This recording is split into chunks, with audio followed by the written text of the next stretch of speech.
Hello नमस्कार बच्चों, मैं मुकेश एक बार फिर से आपका स्वागत करता हूं। आज हम बात करने वाले हैं जो परमाणु में कुछ उपस्थित होते हैं इलेक्ट्रॉन, प्रोटॉन, न्यूट्रॉन के द्रव्यमान के बारे में। जी हाँ, आज हम बात करने वाले हैं द्रव्यमान के बारे में जो परमाणु में उपस्थित होते हैं। तो उनके कुछ महत्वपूर्ण द्रव्यमान यहाँ पर हम सीखने वाले हैं। तो हम सबसे पहले देख लेते हैं कि द्रव्यमान होता है जो परमाणु की खोज है वो किसने की थी। सबसे पहले हम देखते हैं परमाणु की खोज किसने की थी। तो परमाणु की खोज की थी जॉन डाल्टन ने। किसकी खोज की थी? परमाणु की खोज यहाँ पर की थी, लिख सकते हैं आप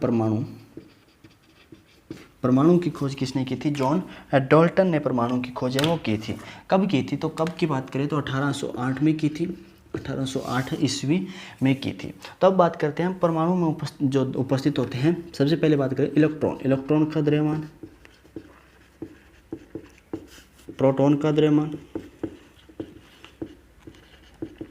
और हम बात करेंगे न्यूट्रॉन का द्रव्यमान। इलेक्ट्रॉन, प्रोटॉन, न्यूट्रॉन पाए जाते हैं।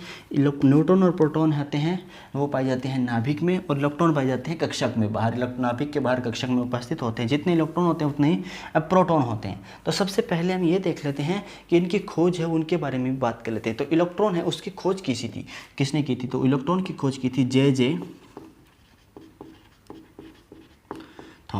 थॉमसन ने इलेक्ट्रॉन की खोज की थी। प्रोटॉन की खोज है वो गोल्डस्टीन ने की थी। प्रोटॉन की खोज किसने की थी?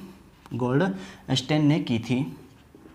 गोल्डस्टीन ने प्रोटॉन की खोज की थी। तो अब हम अपने जो टॉपिक है, मेन बात है, उसके ऊपर बढ़ते हैं। तो हम इलेक्ट्रॉन, न्यूट्रॉन, प्रोटॉन के द्रव्यमान की हम बात करने वाले हैं। तो इनका द्रव्यमान क्या होता है? तो देखिए, द्रव्यमान की बात करें, इलेक्ट्रॉन का द्रव्यमान बात करें हम 0.0005486 AMU।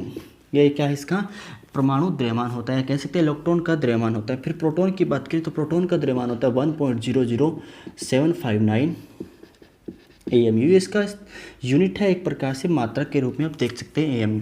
अगर न्यूट्रॉन के द्रव्यमान की बात करें तो लगभग न्यूट्रॉन और प्रोटॉन का द्रव्यमान सेम होता है 1.00893। ये लगभग समान होता है AMU।